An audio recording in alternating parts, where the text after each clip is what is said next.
Assalamualaikum warahmatullahi wabarakatuh. Apa kabar teman-teman semua? Semoga dalam keadaan sehat walafiat. Amin. Dalam kesempatan kali ini saya akan mereaksi sebuah video dari seorang bapak yang bernama Pak Tan Teng Bo dari Dynamics ya. Capital Dynamics, sebuah perusahaan ya, private equity ya, atau perusahaan modal swasta, permodalan swasta dari Malaysia ya. Ini cukup menarik ya. Saya akan mereaksi ya ulang ya. Saya udah nonton sebenarnya.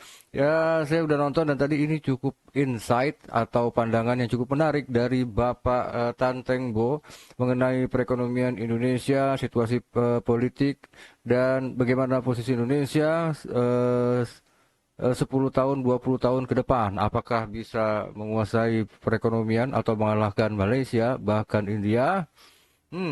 Gimana kita lihat saja langsung reaksinya ya guys ya. Gasken. Good evening. Ini menarik ya guys ya. Ini menarik ya, sebentar dimatiin dulu. Ini menarik dan saya rasa cukup penting ya untuk diketahui ya. Silakan dilihat ya, silakan disimak. Everyone, Teng Bo here, Tan Teng Bo from Capital Dynamics. I'm recording this in Jakarta, Indonesia. And if those of you who observe, this will be my second recording from Jakarta this year. In fact, this is my second trip to Jakarta in 2023. It is a research trip. Previously, we talked to different local people, different companies, and so on. The same this time, we met with some friends, some local contacts, local Indonesians, Malaysians who have been here for many years, visit some of the companies for research purposes. And I can say that each time I come to Indonesia, I become more optimistic. I mean, we are Malaysians, so I'm speaking as a Malaysian. The question that some of us are thinking quietly or aloud is whether in the next 10, 20 years, Indonesia will get ahead of Malaysia again, whether 20 years from now, Malaysians will be migrating to Indonesia to look for work. You know, the minimum wage, let's say for example we compare in Jakarta, around the Jakarta region, in US dollar terms they are more or less the same as our minimum wage in Malaysia. Now that is a huge achievement because the gross national income per capita of Indonesia, of Malaysia, is much higher than those of Indonesia in US dollar terms. Say for example, in 2022, the gross national income of Malaysia in US dollar terms is about 11,780 US dollars. Indonesia in the same year was about 4,580 US dollars. Okay. So Malaysia's gross national income per capita is about 2.57 times higher than that of Indonesia. That's in 2022. But yet the minimum wage in Jakarta is more or less the same, or sometimes higher than Malaysia, depending on exchange rates. Now, talking about GNI per capita, gross national income per capita, that tells an even more amazing story about how much Indonesia has progressed or how much Malaysia has fallen behind. In 1999, during the tail end of the Asian crisis, Malaysia's GNI per capita was about 6 times that of Indonesia, 6 times, 600% larger. We were having about 3,430 US dollars. Indonesia was only 570 US dollars. So from a GNI per capita which is 6 times higher than Indonesia about 24 years ago, the gap between Malaysia and Indonesia has narrowed from 6 times larger. In 2022, Malaysia is only about 2.57 times higher than Indonesia. So obviously, the Indonesian economy, in terms of the GNI per capita, has performed much better than Malaysia. Oke guys, stop dulu ya. Jadi GNI ya, gross national income ya. Pada tahun 99 itu GNI Malaysia 6 kali lipatnya dari Indonesia guys. Pada tahun 99, persis di awal krisis moneter ya di Indonesia.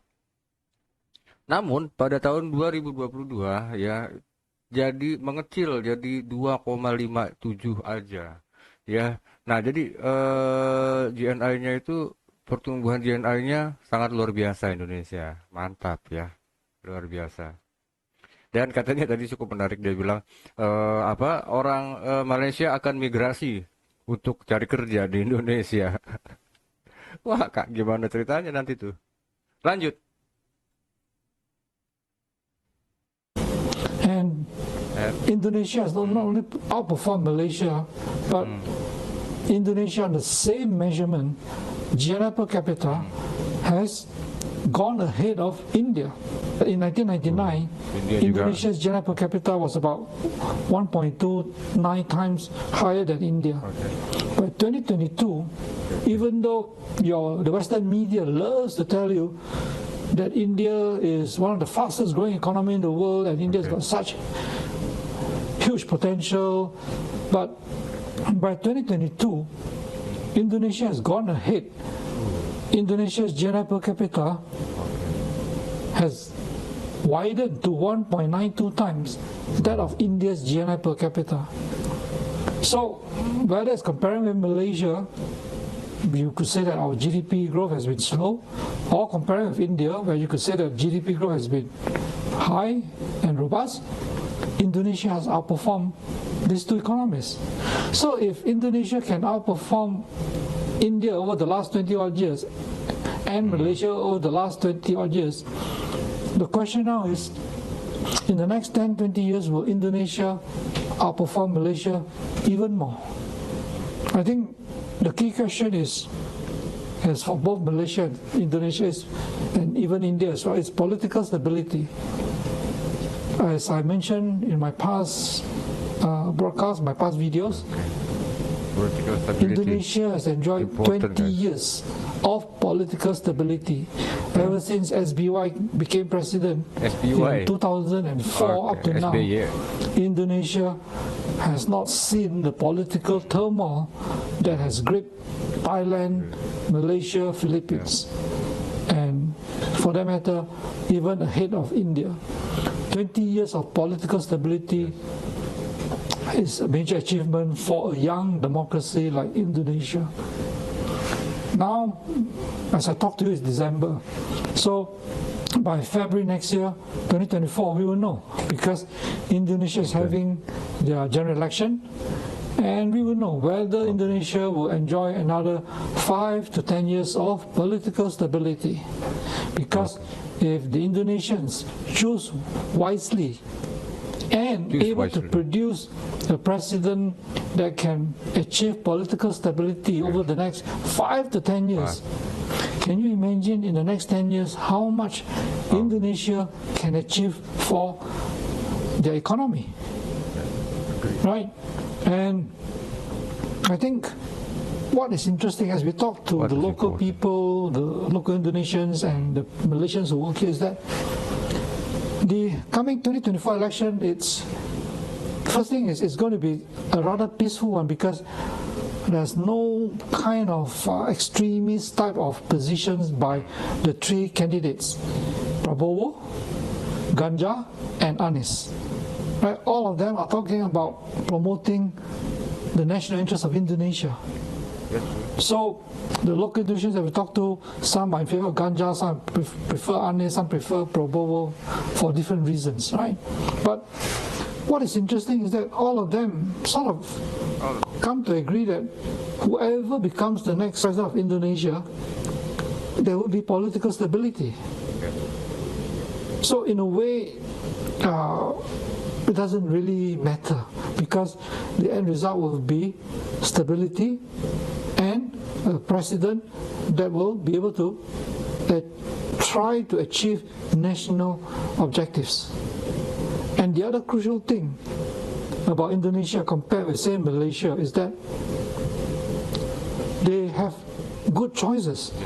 They have got three good possible candidates for 2024 general election, which, for example, in the case of Malaysia, we don't really have. So I think my sense is that, having talked to the people when I came the first time this year, I also talked about the general election. I also talked to them again. I read, for example, the Indonesian newspaper every day, and I have the sense that Indonesia is on the path of no return, a path of sustained growth and development that will be very hard to reverse. Oke. Wow, ini dalam ya guys ya. Pengetahuan kondisi perekonomian dari Bapak Tan Tengbo ini cukup dalam, dan bukan cuma karena dia dari perusahaan investasi, nggak heran ya. Tapi dia juga ke politik juga ya. Dia sadar dengan geopolitik di kawasan Asia Tenggara. Dan dia juga bilang tadi ya, kalau Indonesia sudah mengalami pentingnya kemajuan ekonomi yang ditopang dengan stabilitas politik sejak zaman SBY guys, atau zaman Presiden SBY ya, Susilo Bambang Yudhoyono ya. Dan tidak cuma itu aja, GNI atau GNI-nya bukan cuma mengalahkan Malaysia, tapi juga mengalahkan India pertumbuhannya, secara pertumbuhannya. Nah, semakin melebar, pertumbuhannya semakin melesat ya. Nah, GNI itu apa? GNI ya? Tadi apa ya? GNI itu Gross National Income. Jadi pendapatan yang diterima oleh masyarakat Indonesia yang berada di Indonesia atau yang berada di luar Indonesia, itu adalah GNI ya guys ya. Beda dengan Gross Domestic Product ya, atau GDP atau PDB, itu beda ya. Nah, jadi secara GNI pertumbuhannya Indonesia melesat ya, mendekati Malaysia. Kita belum melampaui Malaysia ya secara GNI. Nah, tapi secara pertumbuhan Malaysia dan India kalah dari kita guys ya. Lanjut, ini good point ya. Ini Pak Tan Tengbo ini insight-nya cukup mendalam guys ya. Tonton sampai habis ya. Oh iya, jangan lupa like, subscribe, and comment guys. Lanjut. And you know, Indonesia has the scale, it's got the population, it's got massive resources, it's got very talented people, it's got huge potential, right? And like, for example, we talked to a Malaysian company that's been operating, is a manufacturing company operating in Indonesia for more than 20 years. They are extremely happy with the Indonesian workers. They told us, which we found very impressive, they have zero turnover rate. Zero turnover guys ya. Zero turnover artinya tidak ada perputaran ya, atau nggak ada orang keluar masuk. Ini diragukan nih, 20 tahun nggak ada turnover ya. Maksudnya PHK maksudnya kalinya ya. Jadi dalam 20 tahun perusahaan, dia bicara sama perusahaan yang udah ada di Indonesia, perusahaan manufaktur yang sudah berada di Indonesia 20 tahun dan terkesan dengan tenaga kerja yang berasal dari Indonesia, di mana dia memiliki zero turnover ya, atau tingkat perputaran tenaga kerja yang rendah ya, atau PHK-nya tidak ada PHK sama sekali ya. Mantap buruh ya, buruh Indonesia. Workers are hardworking, very disciplined, and good. Easy to train, very easy to manage. And these Malaysians who have been here managing the factories here, actually they're happy. They don't want to go back to Malaysia, which was pretty surprising. Don't come back. So I'm hearing from different sources, right? We visited quite a number of Indonesian companies. Most of them listed on the stock exchange. None of them have any concerns with what politics will hold, what will be their political future. None of them. And the discussion that we had with them went on very rational, on a very rational basis. Whether you agree or disagree, it was debated in a very rational manner. That is something I think which I haven't experienced in Malaysia for a long time. It was not, what I'm saying is not ideological, where if it's ideological then you push yourself into extreme positions. Here, they can accept the differences and so on. At the end of the day, they say, look, we must have a president who can take care of national interests. And when we ask them, would you want the high-speed rail from Jakarta to Bandung, would you want it to be extended all the way to East Java to Surabaya? Yes. All the local Indonesians said yes immediately. They were very happy with the project. Very different from what you read in the Western media. That the high-speed rail is another dead trap. There are no benefits to Indonesia. It's a wrong project. So when you talk to local people, they say, look, it's extremely popular. The frequency per day has, I think, more than doubled. It's very popular, and they want it to be extended. And talking about that, I think all of us are aware, know that the biggest obstacle facing Indonesia's explosion into high growth is infrastructure. Now Malaysia has been trying to build this highway, that highway for quite some time. Oke. Nah, jadi dia ini guys ya, bertanya kepada para pelaku usaha dan masyarakat Indonesia ya tentang segala hal. Yang termasuk di dalamnya tentang apakah orang-orang Indonesia, rakyat Indonesia menginginkan kalau kereta cepat Bandung itu dipanjangkan sampai Surabaya. Iya, betul, sangat kepengen ya. Bahkan harusnya ke Surabaya gitu. Ngapain Bandung kan pendek, dikasih kereta cepat itu ngapain ya? Gitu guys ya. Malah begitu sih kalau saya, langsung aja Surabaya, bablas gitu ya. Nah, terus pelaku usaha yang berada di bursa efek yang diajak bicara sama siapa, Pak Tanteng Bu ini juga tidak merasa khawatir akan pemilu 2024 karena yakin tidak akan ada turmoil ya, tidak akan ada pergolakan ya, dan yakin akan pemilu yang damai gitu ya. Lanjut. And unknown to most people, Indonesia has got quite a number of major infrastructure which hasn't been highlighted. There is the Trans-Sumatra Highway, all the way from the north. It's under construction. It's due for completion either 2024 or 2025. I think by now more than 60% have been completed. It's very long. It's 2,800 kilometers. It runs the entire length of Sumatra from Aceh in the north down to really the southern tip of what is known as Bakauhena, which is I think near the Lampung district. It's 2,800 kilometers. That is, if my memory is correct, that I think is about 3.5 times longer than the entire West Malaysia, and it's going to be completed. Can you imagine when Indonesia has that kind of connectivity, the improvement in productivity, the untapped resources that will be now realized, put into good use? We talked to an Indonesian company. He says, for them, they have a plant in southern Sumatra. For them to ship their product from southern Sumatra to Medan, it's more expensive. Southern Sumatra and Medan are on the same island, so it's more expensive and it takes longer than for the company to ship their product from West Jakarta to Medan, because the infrastructure in Sumatra is still lagging. So when you have things like the Trans-Sumatra toll road is completed, it changes. It changes the game altogether. And then there's also the Trans-Sumatra Railway and so on and so forth.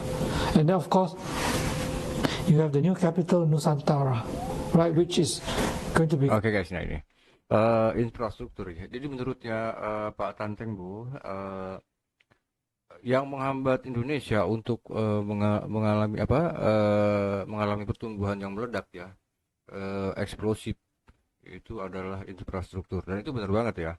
Sampai contohnya dibilang ada sebuah perusahaan dari Sumatera Selatan yang kalau dia kirim barang ke Medan dari Sumatera Selatan ke Medan, itu masih satu pulau guys ya, itu lebih lama dan lebih mahal biayanya daripada kirim ke Jakarta.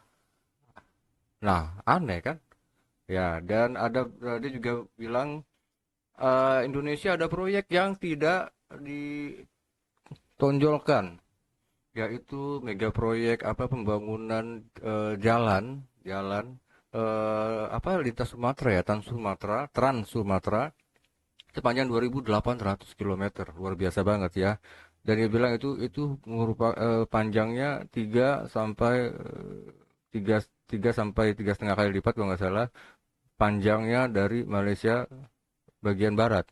Wah, mantap. Dan kalau itu udah selesai guys ya, itu akan mempercepat ya, mempercepat perekonomian, akan membuka untapped resources ya, luar biasa.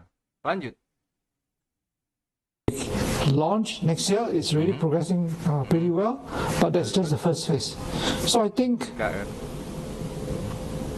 barring unforeseen circumstances, I think the crucial thing is the 2024 election. They can have 2 rounds. If the first round does not produce a decisive result, then they need a second round. But they can only have 2 rounds. So when Indonesia gets to have the next effective president, that will be for the next 5 to 10 years, and then by then Indonesia would have enjoyed 30 years of political stability. Yeah. Right? All they need is that political stability, and then the huge hidden potential of Indonesia will be unleashed. And when that is unleashed, I think it will not be too far-fetched that 10, 15 years from now, we Malaysians might want to come to Indonesia to look for work. I am looking for joint venture to set up fund management operations in Jakarta in Indonesia. I've been looking for it for the last 2 years.